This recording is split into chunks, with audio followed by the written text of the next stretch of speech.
to the view box at any time during the webinar. Include, if you can, who they're addressed to, although we should be able to figure that out as we go through.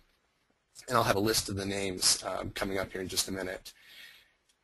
Any of the unanswered questions, as well as the answered questions, will be available on the National Park Service internet site and possibly other sites, such as the Fish and Wildlife White Nose site, but we'll make those arrangements. The webinar will also be recorded. We will make that available, particularly to National Park Service employees. To make it available outside of the Park Service, we have a little bit more finagling that needs to be done, but we will make an attempt to do that as well. So hopefully everyone will find this a useful tool. First of all, I'd like to thank the additional organizers and the panel members. Sheila Colwell, Tim Pinion, and Jordan Spock have been instrumental in getting the webinar up and running, and will be working in the background to make sure that the webinar goes smoothly. There's a list of the panel members here.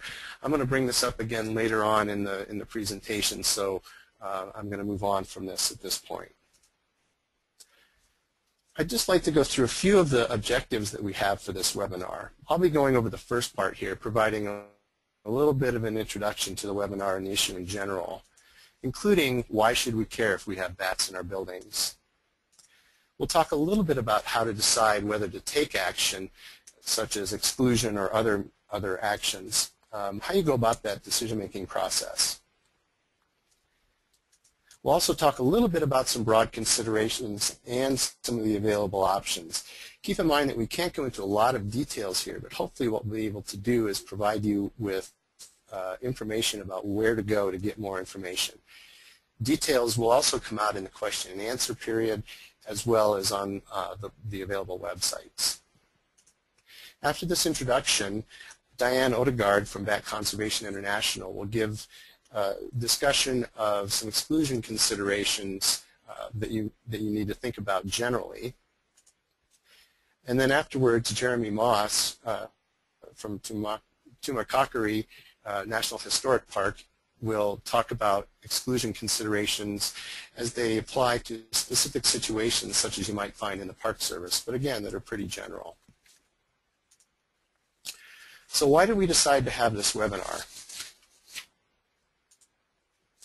First of all, here in our office and in other Park Service offices, we've been receiving increasing numbers of reports from parks in and around the country over the last several years. I probably get easily 2 to 3 calls per week from a park that has discovered bats in buildings or in other structures, and they want to know what they could do. Is this due to an actual increase in bats using buildings, or is it due to an increased awareness? We're really not sure. But what we do know is that a lot of our colleagues around the country are hearing the same thing from various agencies. I think the other thing that we're going to cover in this is to just give you again a brief introduction to a decision-making process. And we're hopefully going to have more of a formal decision tree available to Park Service folks and also to others, just outlining some of the steps you can take to make a decision. And then we'll outline some of the options that you might have.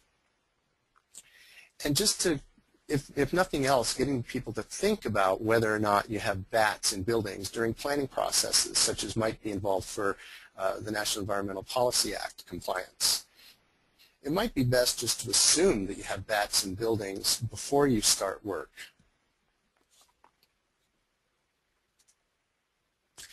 So just to give you a taste of some of the questions that you might think about as you go through the decision process. First of all, are bats present? Talk to your local experts about how you can figure out whether or not you have bats in buildings. Sometimes it's very obvious, sometimes it might not be so obvious. Think about the types of buildings that you might have to deal with. What is the building used for? It might make a very big difference if a building is used for storage versus lodging and you have bats coming into people's rooms as they're sleeping. What is the species present? Diane and Jeremy will go into a little bit more detail about this. Do you need to continue the building as it's currently being used? An important consideration is, can bats be tolerated? It may be necessary in some instances to just recognize that the costs and benefits of getting rid of bats is going to be more difficult, and that if bats could be tolerated, that may make the solution fairly straightforward. Also, you're going to need to determine whether or not there's a public health risk, and I'm going to talk a little bit about that right now. First of all, I'd like to point out that the National Park Service and many of our partner agencies are starting to use sort of a One Health consideration when dealing with wildlife and public health issues. What do we mean by One Health? Very simply, it's a concept that means the health of all species is intertwined, and that we need to think about the impacts to all species when we start dealing with managing an issue. So, for example, from a wildlife health perspective, we need to try and limit the impacts to, in this case, bat populations in light of other potential impacts, such as human use, certainly white nose syndrome, and the potential for increasing numbers of species to be included on threatened and endangered lists. So we want to make sure we can do whatever we can to protect those populations. There certainly is also a public health consideration, both in our case to Park Service employees and also to our visitors. I think it's important to recognize the difference between bats being considered a nuisance versus being a true public health risk. A nuisance situation may be where office employees are bothered by hearing a few bats scratching in the walls, or just being annoyed at knowing that there are bats present in the building.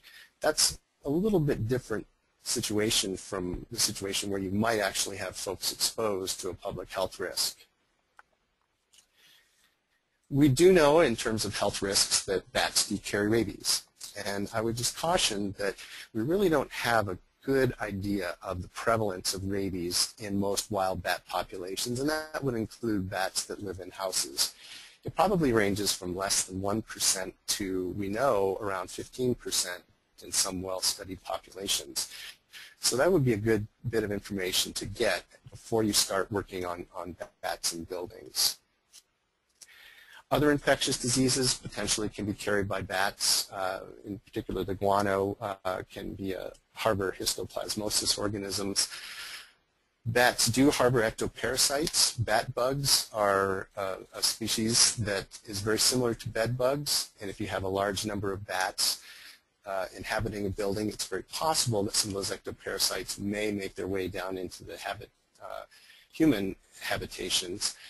However, those bat bugs have not been shown to be vectors of any disease. They may be more of an annoyance or a nuisance. Finally, the issue of bat guano certainly has to be dealt with, and I'll talk about that a little bit more in just a couple minutes. One of the important aspects of dealing with bats in buildings certainly is learning how to do any of the work around bats in a safe manner. For Park Service and many other agencies, you'll know all about job hazard analyses. These are assessments that you have to do before doing really any kind of work. In this case, it would involve whether you're going to do exclusion work, whether you're going to be handling bats, or whether you're going to be picking up large amounts of guano. You have to go through this process to identify the risks and identify how you're going to mitigate those risks. It's a very important part of this whole process. Certainly thinking about the personal protection that you might need to use. If you're going to be handling bats, we highly recommend that anyone who's doing that be vaccinated against rabies. It's also important to keep in mind that personal protective equipment needs to be worn. As a minimum, when handling bats, you need to be wearing leather gloves and latex gloves over the top of those to limit the amount of transmission of other kinds of diseases. If you're talking about picking up large amounts of guano, certainly there's going to be a lot more PPE that may need to be worn.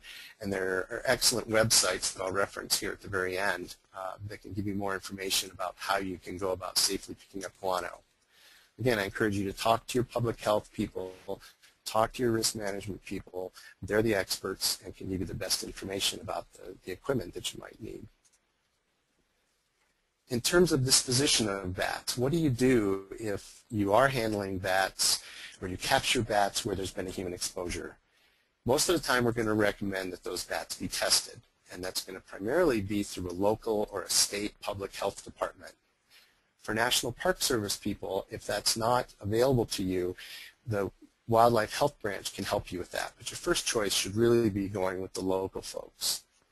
If there hasn't been a human exposure and we want to get the bat tested for other reasons, whether it's an ill-acting bat or a bat that you think may not make it, we can test that here at the Wildlife Health Branch, or we can help you make arrangements to have it tested elsewhere. That concludes my introductory section here. Here is a list of websites, both internal to the Park Service and external sites, including our Wildlife Health, Public Health, Risk Management, Integrated Pest Management, Bat Conservation International, and then a Center for Disease Control site that has good information on cleaning up guano. These will be available on our website. The one that's highlighted here in yellow is the one that some of you probably use to register for the webinar. It's our Wildlife Health Branch internet site, so everybody should have access to that. And we'll provide links on that site. So what I would like to do now is introduce our first speaker. And again, I'll remind you, if you have questions, please start filling those in. Diane Odegaard is going to be our first speaker. She's the Outreach Associate for Bat Conservation International in Austin, Texas. At BCI, she's been heavily involved with bat biology, bats in public health, bat exclusion, and bat rehabilitation. She shared her knowledge with a wide range of audiences from Texas to Taiwan. Diane, the stage is yours. Thank you very much, Kevin. I'm happy to be here.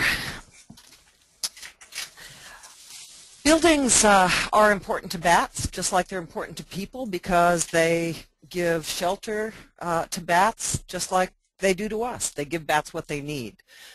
Crevices in some cases. Stable, warm temperatures, very important. Microclimate options, that means they can move around within a building and get cooler or warmer as they need to. Protection from predators, very important. Replacement roosts. Bats have lost a lot of their natural roosts in caves and in forests. Some of those losses were unintentional and some of them are intentional. Bats are very vulnerable to being killed and to losing roosts because many of them roost in large numbers very close together. They roost in a lot of human buildings and structures. Sports stadiums would be one place that they roost. You can see the staining up on the right side of the top of the underside of this building, which is a big high school sports stadium here in Central Texas. Abandoned buildings. This particular one is in East Texas on private property and is estimated to have about 250,000 Mexican free-tailed bats. It's an abandoned warehouse that is a city block long and a city block wide, and it is filled with bats and a few other critters too. They can roost in bridges, of course. Here in Austin, Texas, we take advantage of that by making this a tourist attraction. People literally come from all over the world to see the Mexican free-tailed bats emerge from under the Congress Avenue Bridge. They often will roost in culverts and even in tunnels. These are difficult exclusion situations. Any kind of structure that's actually open on one or both ends is going to be something that you could exclude bats from, but if you intend to open it up again, either for access by people walking through or for access by by workers, the bats are probably going to come right back. So that can be a difficult issue. So they roost in a lot of areas in buildings, in residential buildings, in office buildings, all kinds of buildings. There are many, many areas where they can get in. They can get in and stay sort of in localized areas, or they can often get up easily into attics in buildings. Boxed eaves and gables, very common behind siding and masonry. And I know a lot of the NPS buildings are probably old buildings. A lot of them might be made of different kinds of stone with masonry that has degraded over the years. Behind shutters and shingles and under roof tiles, very common. Now, bats don't gnaw on wood or wires. They don't do structural damage other than relatively mild damage to wood by urine and guano over time. However, they use holes or cracks an inch and or 1/2 inch and larger that either are created by other animals that do enlarge them to get in, or by deferred maintenance. Deferred maintenance is a really key concept here. Trying to keep the buildings in good general condition is extremely important in terms of prevention, and once a colony of bats has been excluded. Here's a graphic that gives you an idea of the different areas where bats might get into a house, get into siding, get into an attic. All of these are areas that have some problems, some openings that are created either by other animals or simply by the passage of time and the lack of regular maintenance. Tile roofs are an extremely common place for bats to roost. It can be a really difficult job to exclude bats from these kinds of tiles, although it certainly can be done. It would take time and effort and dedication to do it.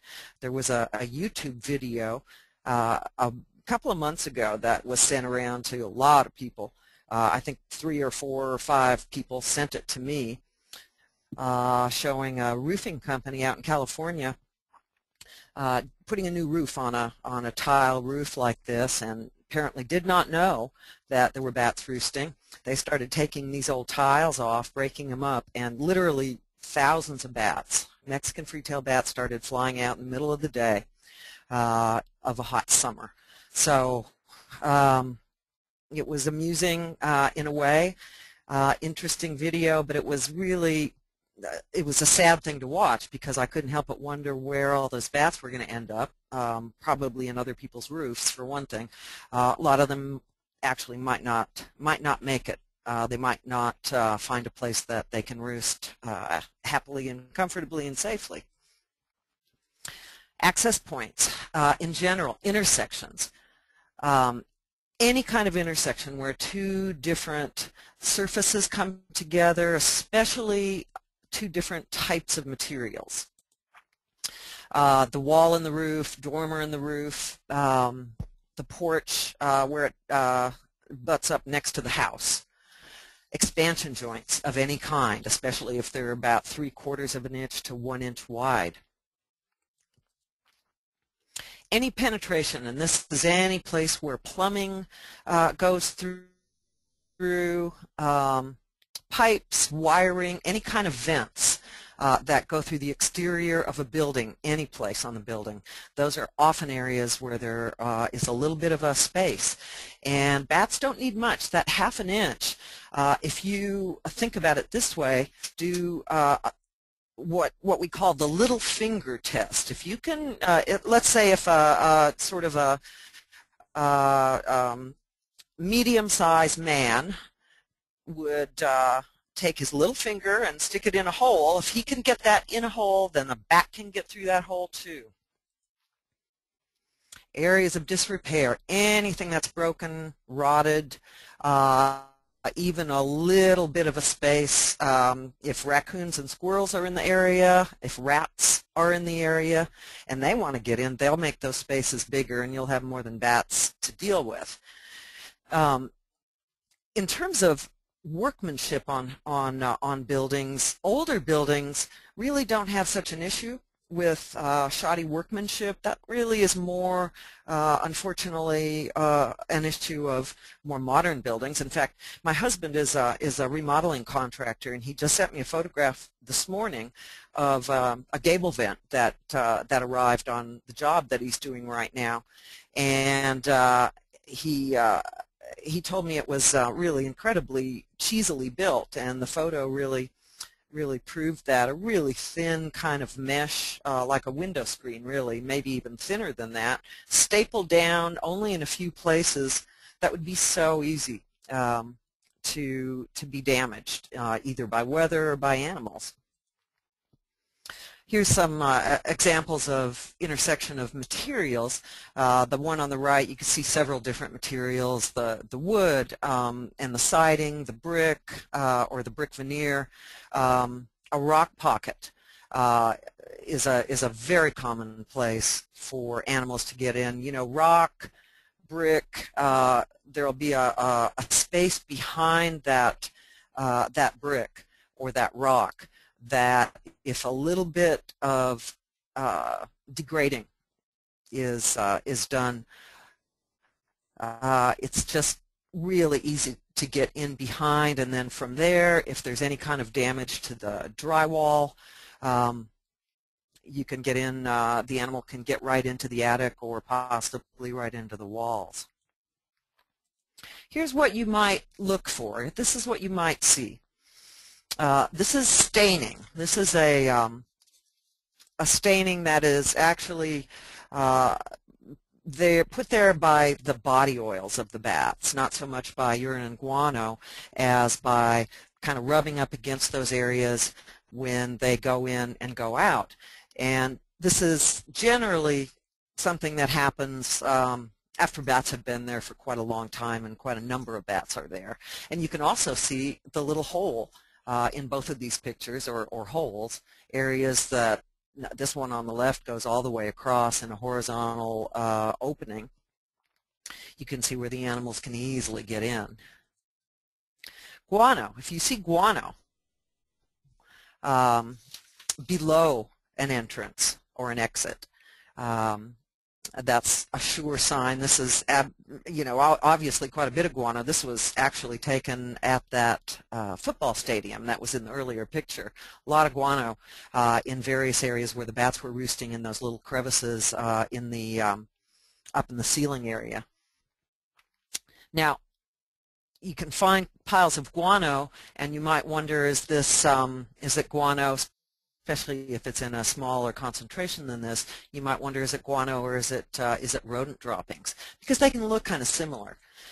But guano really is different in that it's soft and crumbly, and it contains shiny insect parts. When you look at it, you're going to see little shiny, shiny reflective parts throughout this pile, and it doesn't have any of that white material that you often find on other types of animal droppings. Sometimes tenants are just hanging out temporarily during the spring and fall migration, during the season when young bats are learning to fly in the summer.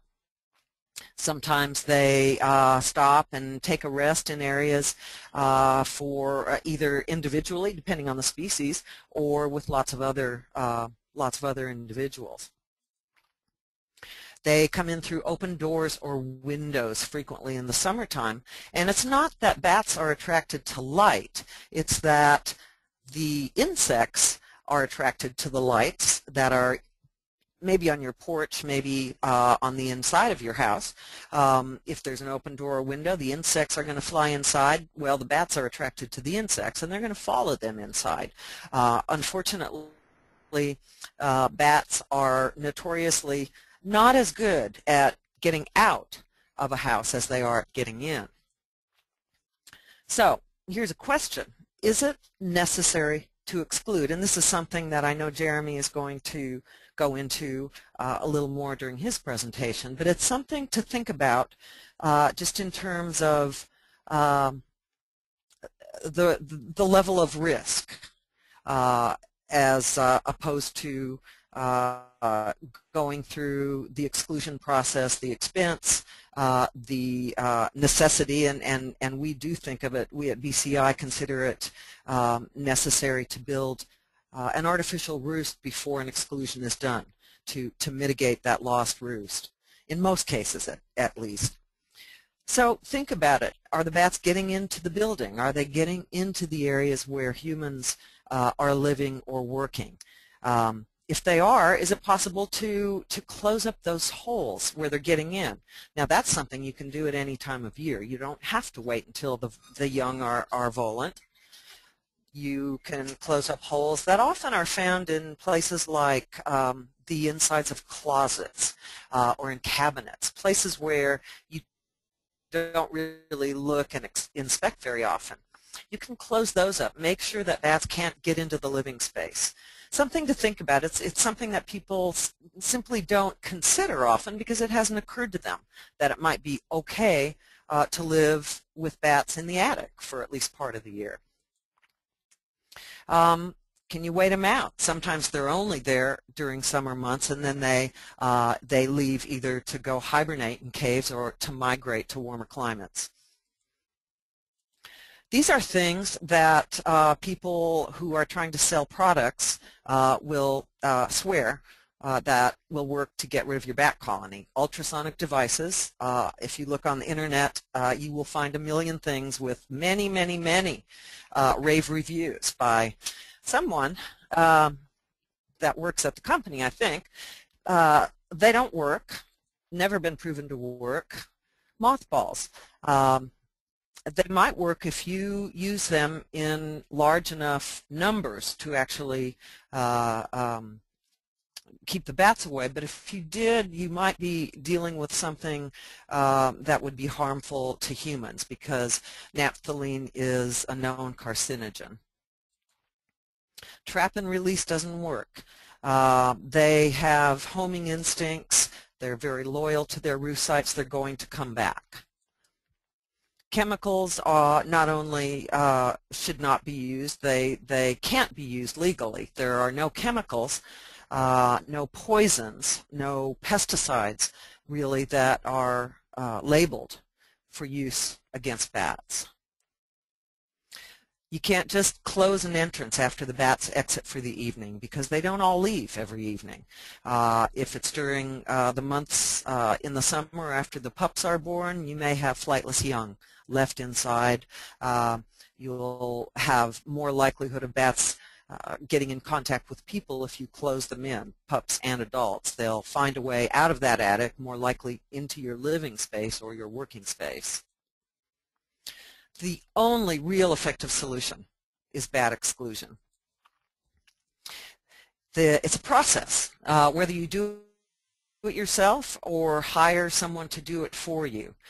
It's not hard to do. It's not something that is all that complicated, but it does take time and it does take care and it does take a real deliberate set of steps. You have to identify the entry and exits, and this is done by survey. You want people to watch. You want people outside maybe several nights in a row to see if there's more than one entry and exit. Get out there at night and in the morning.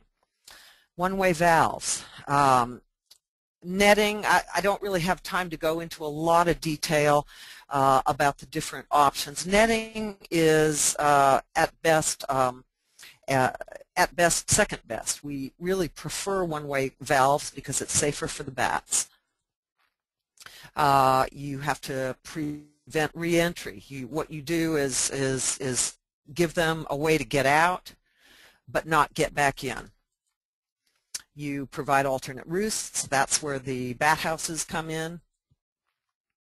Never exclude when flightless pups may be present, which in general is mid-April through August. Mid-April here in the south, farther north you might be looking at mid-May, but always through August.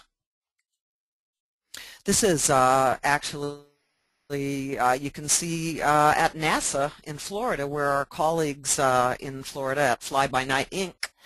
Did actually several exclusions of bats from several buildings at NASA. What they did was make exclusion tubes out of the caulking material that they used to seal the job. A little bit of a closer look at those. Clean them out on the inside so they're smooth, completely smooth, so the bats can't get back in. This is a below look from directly below that type of an exclusion, where the bats are lined up behind that hardware cloth that was caulked into place, except where those tubes are, about every 2 to 3 feet. They're lining up to get out that tube. They're not going to be able to get back in.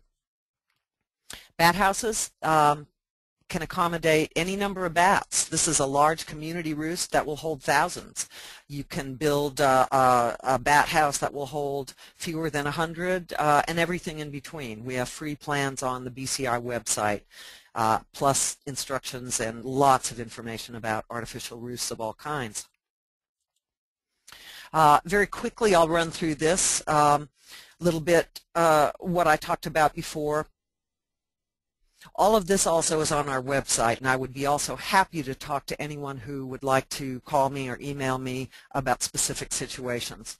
I'm happy to talk about this. It's an important area of bat conservation that I think is just now coming into its own.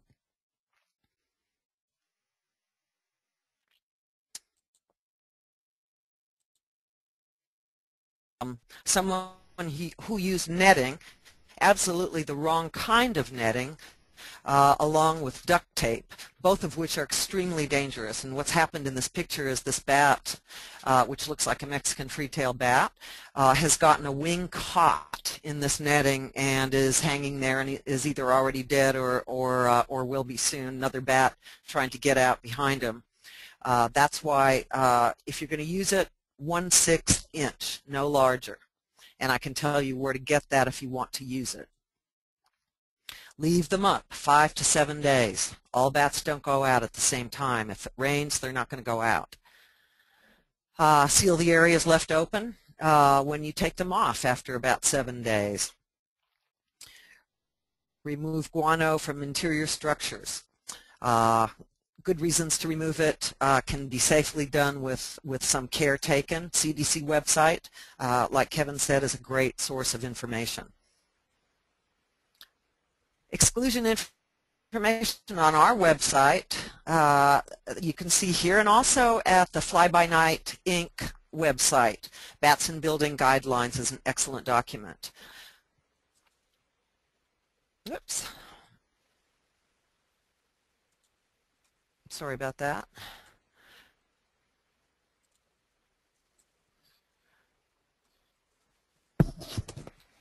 Sorry, I lost my PowerPoint for a moment there. There we go. Almost finished. Here's the bat house information, and that's how you can access that. And protection of bats. They are protected in some states to some extent. They are protected by the EPA because of the rules against using insecticides and fungicides and other poisons against bats. Lots of ways around the laws and regulations, and we consider them at risk in buildings in many states, even where there are laws. Why save bats? Lots of reasons, aesthetic and ethical, but also utilitarian values. They eat crop pests. They're nocturnal. They eat the pests that are out at night. The birds are the day shift.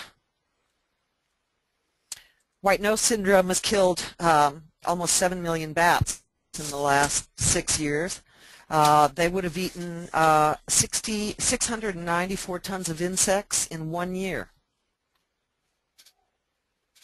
My email and telephone number for anyone. I'm happy to talk to anyone about any of this. Thank you very much.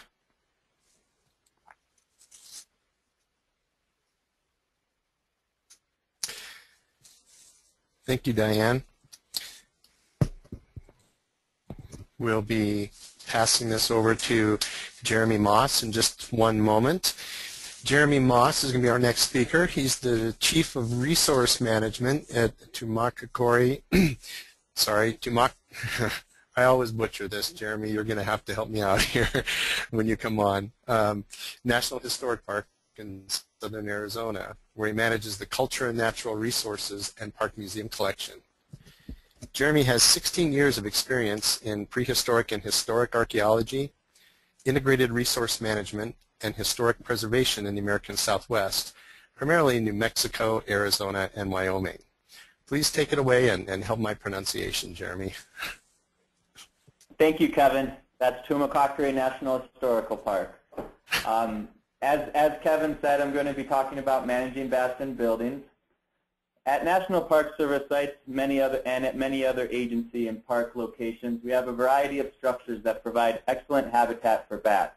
These include modern structures like offices, housing, employer visitor areas, and storage areas. Many of our visitor centers, especially in the National Park Service, are also historic buildings. Therefore, there are unique considerations for these buildings as well. We may also have separate historic buildings that are open to the public and provide the opportunity for bat and visitor interaction. Facilities especially. And that's one thing I want to point out as we go through this building section that hasn't been highlighted enough, I think. And a lot of facility managers come into conflict with the issue with bats because although bat damage can be minor, it does increase the cyclic maintenance needs of the exteriors of a lot of these buildings. And that's primarily where integrated resource managers or other resource managers like myself come in and try and work with facility managers. Other types of buildings include archaeological sites, which may be made from a variety of materials, including adobe and stone masonry, which are more typical types. It's common in some places in the West and in many places that have archaeological sites in various states of preservation to put shelters over them. These provide excellent locations for bats, especially for night roosts, sometimes day roosts as well. An excellent example of a shelter that provides roosts for bats is Casa Grande National Monument in southern Arizona. This photo shows a large number of Mexican free-tail bats leaving the shelter at nightfall. The problem here relates more to guano dropping on the structure from above than to burrowing, although there are instances of burrowing bats in this building within rocks and crevices. As we discussed earlier, it's important to carefully decide whether you need to exclude bats from buildings. A risk assessment is needed that includes public health and safety issues, and job hazard analyses and other types of risk mitigation measures need to be taken before exclusion is decided. A decision tree may also be useful to formally determine whether or not exclusion is needed. Sometimes tolerance might be warranted depending on the location of the roost and the potential for interaction with visitors and the public and those who don't know how to handle bats. However, it's important to note that any exclusion measures should be done by people with proper training. Other options include closing buildings during roosting seasons, repurposing buildings, or adapting buildings. Again, this is a focus on adaptive management, where sometimes we can change some of the characteristics of our structures to make it less likely that they will be inhabited by bats. Exclusion techniques vary, and Diane has gone over many of them, and I have some examples that we've used at Tumakakori that we've found varying levels of success. Exclusion considerations and techniques for historic, cultural, and archaeological structures generally follow the same lines as buildings and facilities. First, you must locate and remove openings. If they're already being used, it's crucial that the timing of the exclusion is considered. As Diane pointed out, we do not want to be doing exclusions during the time that young are still present. Bats only produce one offspring a year, so they're very, very slow to reproduce and replace numbers that are lost. So timing is important, as well as to reduce the likelihood for human and bat interactions. The use of bird netting to remove potential roosting locations and temporarily cover existing holes can also be effective, but definitely the size of the netting and how it's placed is important for the safety of the bat. An assessment of surfaces should be done as well, because looking at how bats attach to surfaces, it's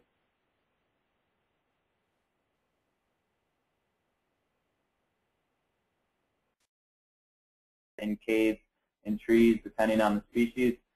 So therefore, some planning ahead of time when you're painting or stuccoing buildings and considering types of wood siding to use, the smoother the better generally. Now this is not going to necessarily remove all of the potential roosting places, because corners are still great places to latch onto, but it may mitigate or reduce the numbers of roosts available for the bat. Again, as Diane said, bat boxes are also one option that should be considered, which we'll talk about later when you're doing exclusion for conservation reasons. And the Park Service has a specific policy about what you should do that we'll talk about in a bit. But survey to identify species is also very important, because behavior between species can differ. Therefore, your exclusion techniques may differ. Definitely the timing may differ as well. So it's important to understand what species. It's also important to know whether you have species of concern or threatened and endangered species. These are species that are listed by the federal government for special protection and require you to consult with several agencies, federal and state. Now I'm going to go through some examples of exclusion techniques that we've used at Tumokakri. Here's an example that shows the visitor center front door. This is the main entrance to the park. Every visitor walks through this door. The picture on the right shows a gap where we were getting a decent quantity of bats roosting during the day. So every visitor that walked in got a little present as they walked through the doorway. Now obviously this kind of interaction is not desirable, and although it could be tolerated for a small period of time, the potential for visitor-bat interaction is very high, and the risk in this situation is very high. So we considered that this was warranted for exclusion. However, as Diane mentioned, you must be sure that all the bats leave and that there aren't any young left before any gaps are filled. So we did that in this case in the evening. We could not wait long enough for them to leave on their fall migration. And we were able to fill that gap with a foam that was cut to size and painted so that it blended in, which you can see on the right. And this was a successful measure. We were also able to use foam weather stripping around the sign to the right of the doorway in the picture on the left, because some of them actually moved there. And that's an important point to keep in mind throughout this presentation and throughout your efforts to exclude bats. If you decide to do that, it's a very iterative process, and they may move if they're used to using that structure, and you may find them in places you haven't found them before after an exclusion. Another example of exclusion technique is the bird netting that has been discussed before. Here we used fine mesh, and this was a hole that was formed by a woodpecker, and oftentimes other animals make the first hole, and then bats reuse it after. This was effective in allowing the bats to leave and not re-enter, and it was stapled on the sides with no sharp edges showing or pointed outward, so that it could not damage the bats as they left. Again, a consideration of surfaces is sometimes warranted. If you look at this picture on the right, we have a rough surface, a stuccoed surface, and on the left we have a smooth surface. And you can see the staining from bats using the rough surface and not the smooth surface. Now looking at this picture, aspect and temperature might be an issue as to why they're not using the smooth surface. However, observation of bats in this location shows that they do not particularly prefer the smooth surface at night. So sometimes planning ahead when you're repainting or restucco and going with the smoother surface may provide some initial mitigations, but it probably won't be the only solution. Bird netting sometimes works. However, it works for removing roof sites. However, in this case, with a stucco surface, the bats could merely move down the wall. And you'll find that sometimes people think if you remove the intersection between the roof and the vertical wall, the corner, that you're removing the roof site. But if the surface is rough, they will just move down. And bird netting does not always work, and it really also has a big visual impact on our historic structures, which must also be considered. Sometimes a little ingenuity is required. In this instance, this was actually more designed for hummingbirds, which were flying up this skylight and getting caught and dying. However, this type of method can also be used to put in large spaces that you might want to clean. This is a removable frame screen that can be cleaned, and you can get up in there and it's not permanent. It's also effective, again, if you were going to do a survey and you identified locations like this, here's another method you could use.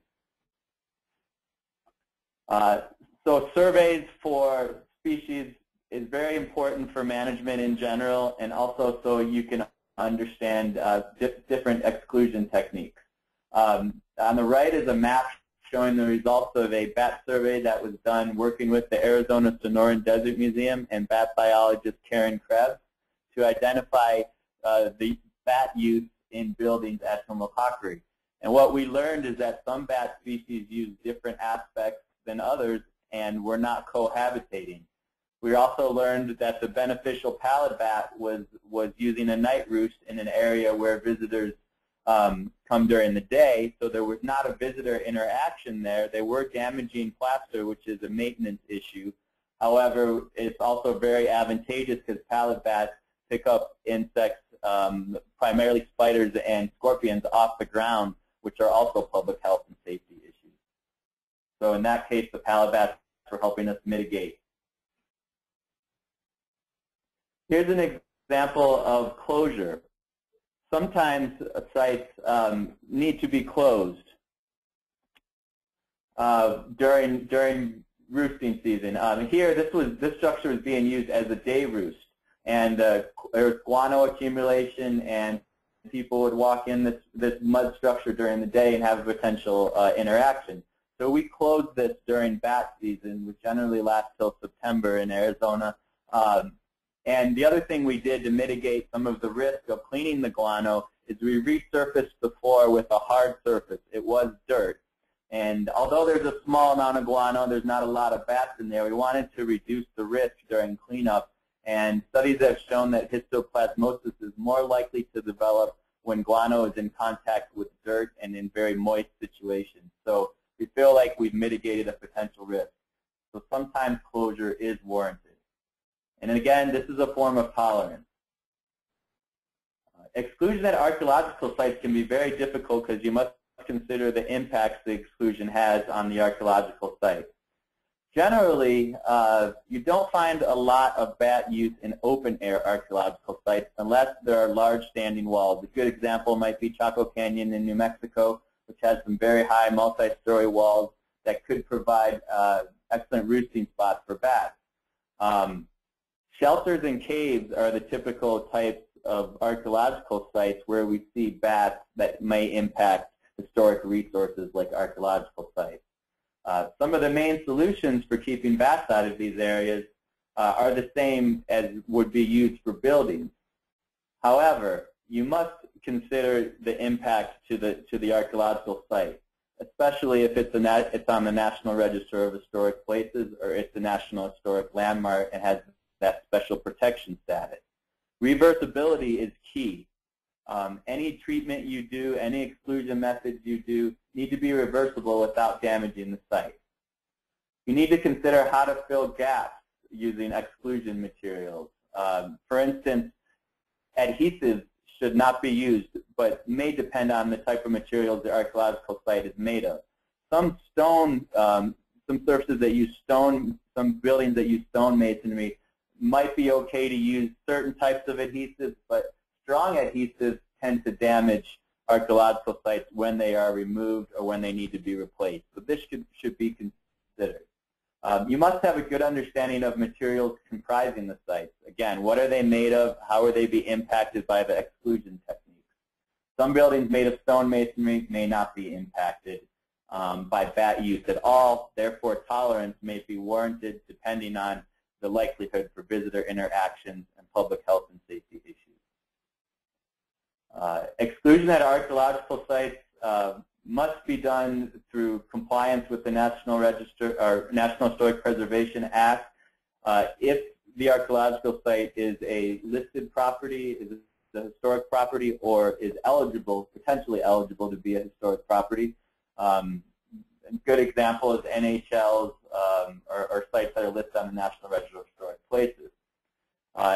Considerations should include the effect of the exclusion techniques on the historic integrity of the building, the condition, the general setting or feel of the site. This is extremely important. There are examples of excessive use of bird netting that really take away from the visual setting of the site and really change its appearance and its values. So it should be considered ahead of time, and planning is in order. And if you follow NHPA, it will force you to plan ahead of time. If exclusion is selected as an option, consultation with the State Historic Preservation Office and possibly any affiliated tribal governments would be required. Exclusion and NEPA.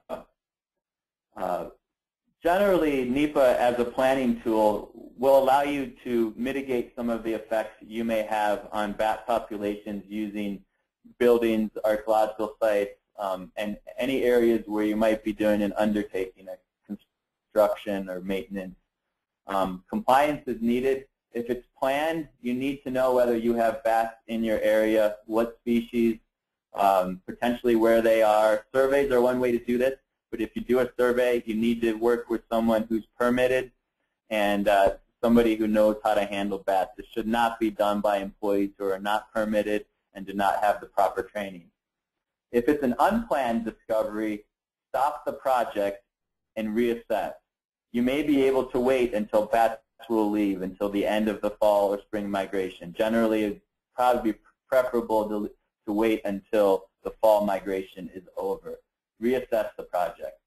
You would have to complete an environmental screening form in the NEPA process, and this may identify cumulative impacts from the action and may again point to the fact that the timing of the project is critical, and making sure you're doing it in a season to reduce the likelihood for interactions is key.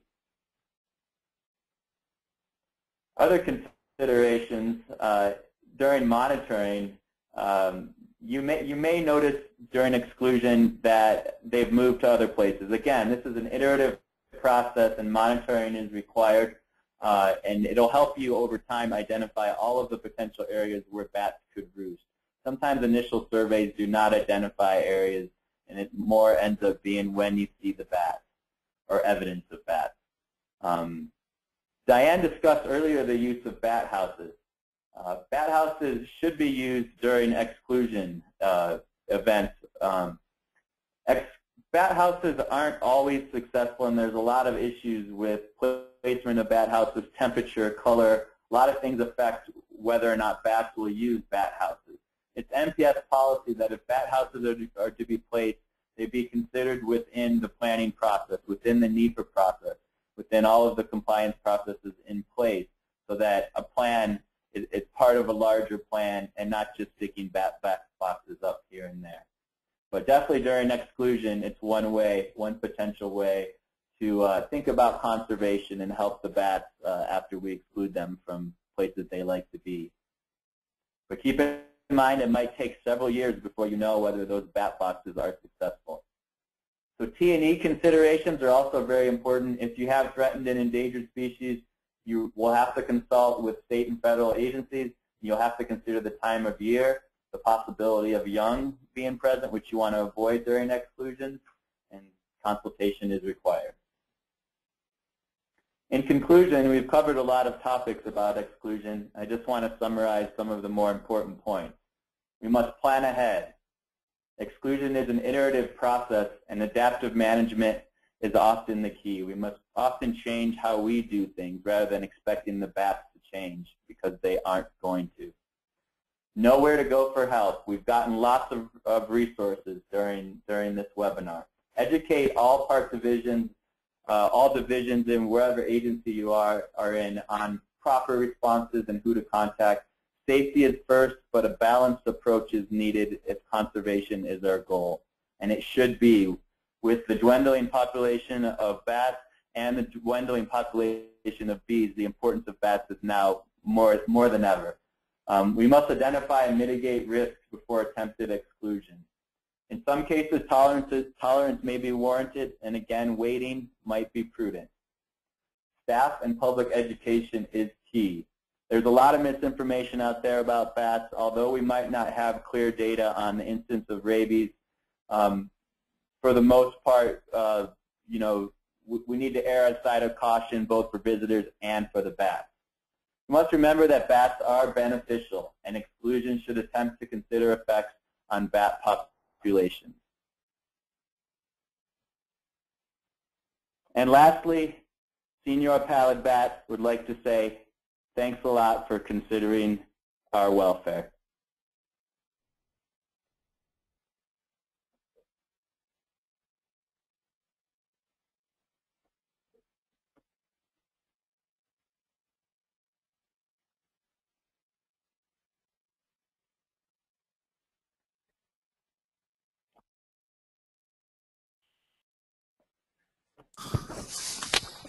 Hi, I thank you very much, Jeremy. I realized I had myself muted as I was talking, so maybe that's a good thing.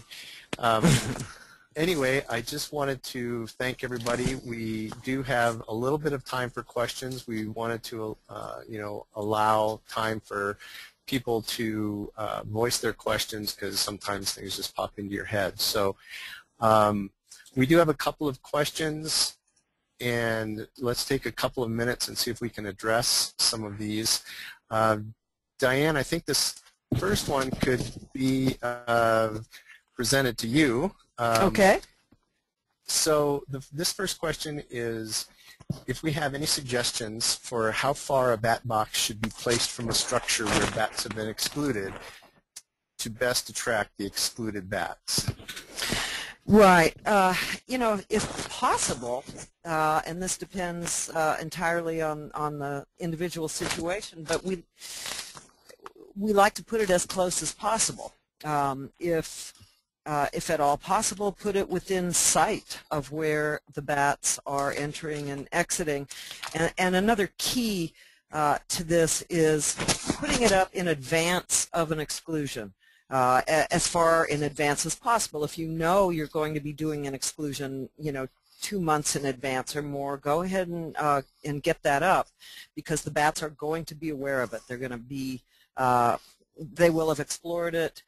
A building is actually one of the best places to put a bat house because of the, you know, the benefits, the microclimate benefits to being on the wall of a building with temperature control inside. But it all depends on how much sun the bat house gets and how high you can put the bat house on the building. There are a lot of criteria that go into siting a bat house correctly, and again, that's all on our website, and I'm happy as well to talk to people about that if they have questions. Great, thank you, Diane. There's another question here that I think I'll try and give a little bit of explanation to, and we may hand it off to others as well. The question is kind of a two-parter. It's if a colony of bats is roosting in a building and entering the interior where people are sleeping, does excluding the bats, even while young bats are present, allowed and legal? Is it legal and allowed to do that? And I think this is it's a very good question. It does happen a lot, and I think this is where you really need to conduct a risk assessment with your public health people and with your wildlife people and whoever else needs to be involved. In human health is always going to come first. There's no doubt about that in these situations. So if I would say this is probably, in this instance that's described here, is kind of a two-step process. The first thing would be to try and keep bats from entering the area where people are sleeping, and that may, that's one step. And then that may buy you time to then later exclude the adults and bull-ent young at the proper time of year. We have had this happen in some Park Service buildings where we've had to block off an area into a room and then later on go back and exclude the bats from the building. The second part of this question is, what if this species of bats are endangered and the building is a home where people and pets live? And again, I think it's a similar sort of idea. If you conduct a risk assessment, consider the risk to human health, and in most cases that's going to trump endangered status, probably in all cases. If the risk is high enough, that's going to trump the endangered status. But certainly you would want to consult with your state. If it's a state threatened, consult with the state folks. If it's federally listed, consult with the Fish and Wildlife Service on that. This is Kurt. I would also say, I guess, if it's a threatened species, maybe sometimes there's an opportunity to look at other housing units for the people living in the home to move elsewhere during the interim period. Yeah, that's a really good point. Thanks, Kurt. I mean, there are other options besides exclusion, and that's a really good point. Try and consider all of those things. There's a question here about whether or not we have come up with a decision tree yet, and that's something that it's kind of complex. We haven't finalized a decision tree, but that's something that we plan to do, probably in working with the Park Service White Nose Working Group, since there are a lot of bat experts, and working with the other folks on this panel. We will develop one, and that will be made available on our, we'll make it available on the intranet and the internet sites as well.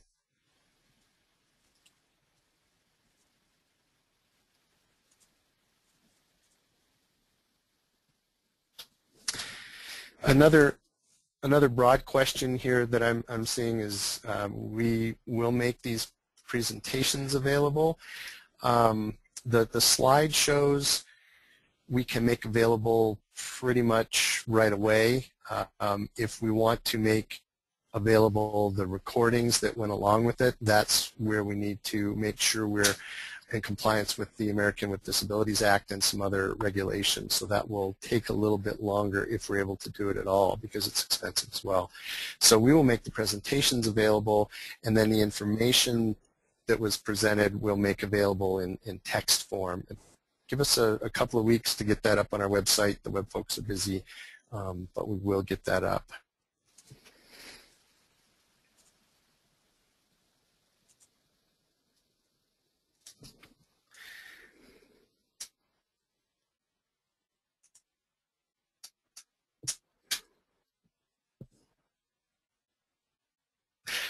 There's a question here that maybe I can point towards Bruce Batzik, who's with our Integrated Pest Management Program, and that is, what advice can you provide on trying to reduce the number of occurrences of the random bat entering a cabin where park patrons are staying? I think that goes along with some of the general exclusion principles that we've talked about.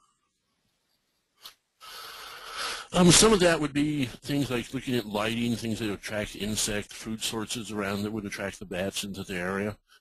Some general ideas like that. Other things, looking just to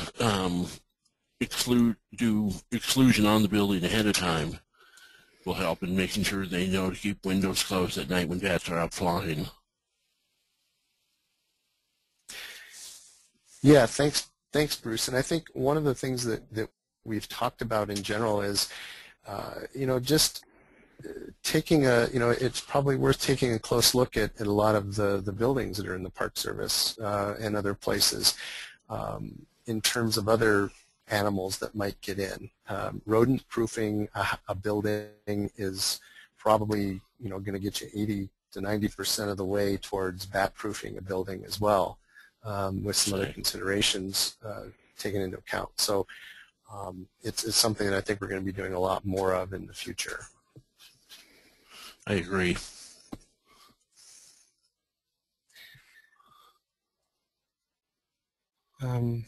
Let's see.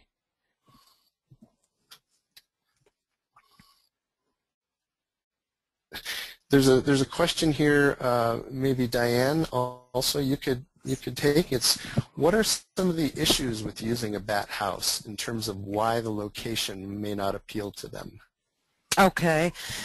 Right. There are several issues.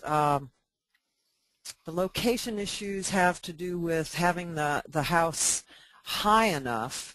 You want to put it at a minimum 12 feet off the ground, and 15 or 20 is actually better because bats drop down into flight. So you need the height, but you also need some unobstructed space in front, below and in front. So actually, generally speaking, a tree is not a good site for a couple of reasons. Number one, you'll have some obstruction with branches, but the other reason, or one of the other reasons, is that it's generally too shady in a tree or on a tree, and they need most bats need 6 to 8 hours of direct sun, preferably morning sun. So that would be an issue. You don't want it in a shady location. You want to paint it a color that corresponds to the type of climate you're in. In hotter climates, you'll want to paint it a lighter color, paint or stain. You want to paint it, stain it, or if you're using something like rough cut cedar, which is a great choice for a bat house, you really don't need to paint it at all. You've got a lot of protection sort of inherent in that type of wood. The other issues of building a bat house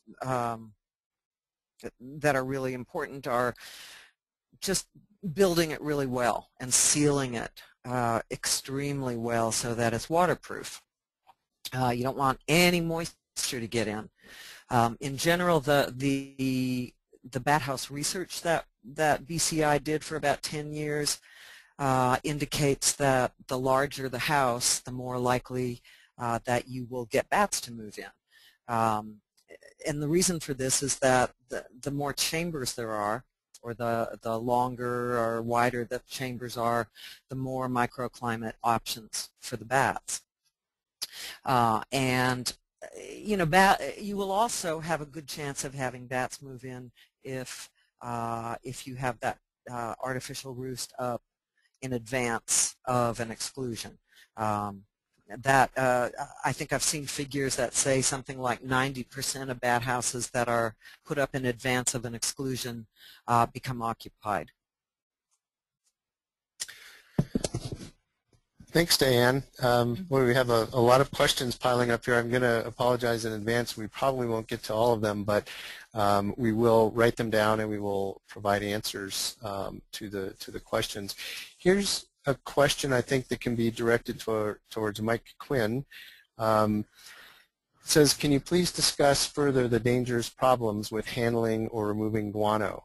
I have a historic building where I think we can tolerate the colony long term, but we need to figure out how to prevent guano accumulation that will harm this building. Sure, Kevin, I can address that. The primary hazard associated with the guano is the threat of histoplasmosis. So histoplasmosis is a fungal respiratory infection that can occur. Now, as far as trying to deal with buildup of bat guano, the reference that you provided previously for guano cleaning, that is the actual document publication produced by the National Institute for Occupational Safety. safety and health, that plasmosis, protecting workers at risk. It gives an excellent step-by-step kind of description of the proper methods that you would use to mitigate the risk, including the primary issue is with the aerosolation of the fungal spore. So anything that can happen where you could disturb the guano and it could become airborne if the individuals are not properly protected, or you allow an excessive amount to go airborne, that's when your risk greatly increases. So in order to mitigate that, one of the primary recommendations is the use of a wet method. And so typically what you will see is the use of a handheld sprayer where the material is sprayed and then it allows a contact time of 10 to 15 minutes. That material, one layer of it is removed, and then you do another application of the wetting material and allow it to have an additional contact time and then remove it again. That's probably the best approach, but you also want to make sure that the individuals that are performing this kind of work are familiar with the hazards and that they're using the proper respiratory protection and other personal protective equipment, which would include things like gloves, protective overgarments, use of proper hygiene and cleanup afterwards. And if you get involved in these kinds of operations, especially if you're in the Park Service, I would greatly encourage you to involve your either park, network, cluster, or regional risk management staff, or the industrial hygienists that we have on staff within the agency to assist you in developing your process. Thanks, Mike. I think we have time for one additional question, and I think this is sort of broadly applicable, particularly in, I've heard about it certainly for Park Service, and the question is, do you ever have to consider demolition of buildings? If so, what mitigation do you recommend?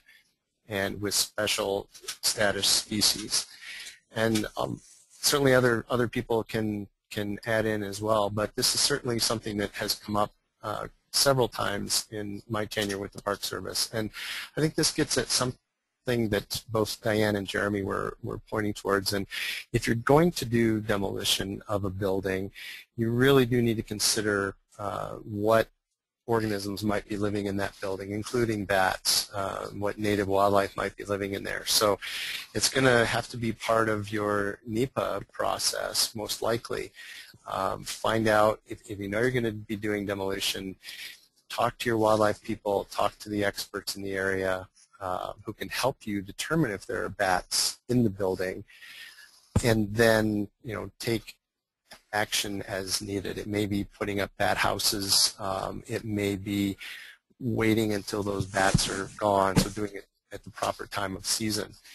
But the main thing is just plan ahead and think ahead before you start doing something. Now, as Jeremy pointed out, you may not be able to tell there are bats in the building until you are in the demolition process, and at that point I think it's a good idea to just stop the process, take a step back, think about it, go through your environmental screening form, and figure out what your next steps might be. And all the folks who are on this call are available to assist you with that decision-making process if necessary.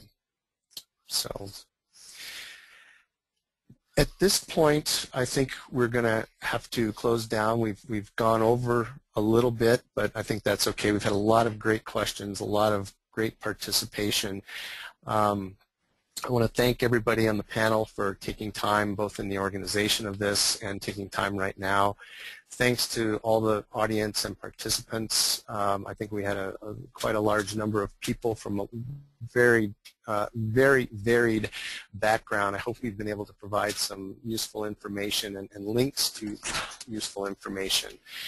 I would like, as one last thing, I would like to put in a shameless plug. We will be having our third annual Park Service White Nose Syndrome webinar on September 18th.